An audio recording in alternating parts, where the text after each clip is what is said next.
Barreling ahead. Can Vietnam maintain the pace of its domestic reforms?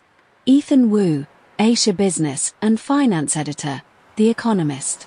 Vietnam will not quite meet its ambitious 8.3% growth target for 2025. However, it may come close.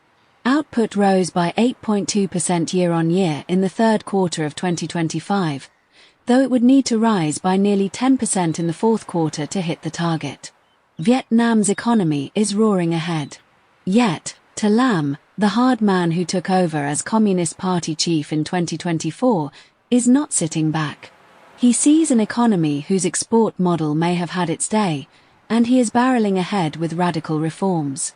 In May, Vietnam issued Resolution 68, recasting the private sector as the most important driving force of the economy and aiming to boost its size. The new law promises easier access to land, capital, and regulatory permissions for private firms. It aims to empower smaller businesses, as well as spur conglomerates to compete abroad. A range of other initiatives are in motion too, from supercharging Vietnam's R&D capacity to transforming the port city of Da Nang into a global financial hub. Perhaps most importantly, Mr. Lam has directed Vietnam's bureaucrats to move with haste. Too often in the past, their aversion to risk has stood in the way of dynamism. He has abolished 5 ministries and eliminated an entire layer of the bureaucracy. He is reducing the number of provinces from 63 to 34. The civil service is set to shrink by 100,000 jobs. The new leader's urgency has begun to bear some fruit. After falling in 2024, spending on infrastructure soared by 40% year-on-year in the first half of 2025, notes Michael Kokalari of Vina Capital, an investment firm in Ho Chi Minh City. That suggests a speeding up of approvals. Investors will be watching closely whether the trend continues after a $49 billion infrastructure and housing push was announced in August. 2 deeper questions remain.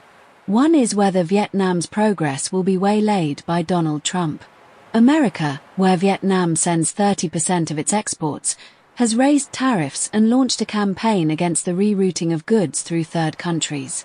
In 2026, the scope of this transshipment crackdown will become clearer. If it means a tougher line on the worst customs law violators, Vietnam can probably muddle through. But if it means America trying to wring Chinese inputs from supply chains, Vietnam could find itself caught between the superpowers. Second, Mr. Lam has not yet shown how much state control he is willing to cede in the name of reform. Powerful conservative factions oppose liberalizing too quickly. The trade-off between control and dynamism extends to the private sector too. Conglomerates are handy for the state, lending it a whip hand over private firms. Though he has centralized power, Mr. Lam's position will be tested at a party conference in January. Some cadres may be rattled by how their leader has slimmed the bureaucracy. For his necessary revolution to take root, he will need to persuade them that Vietnam is on a better path.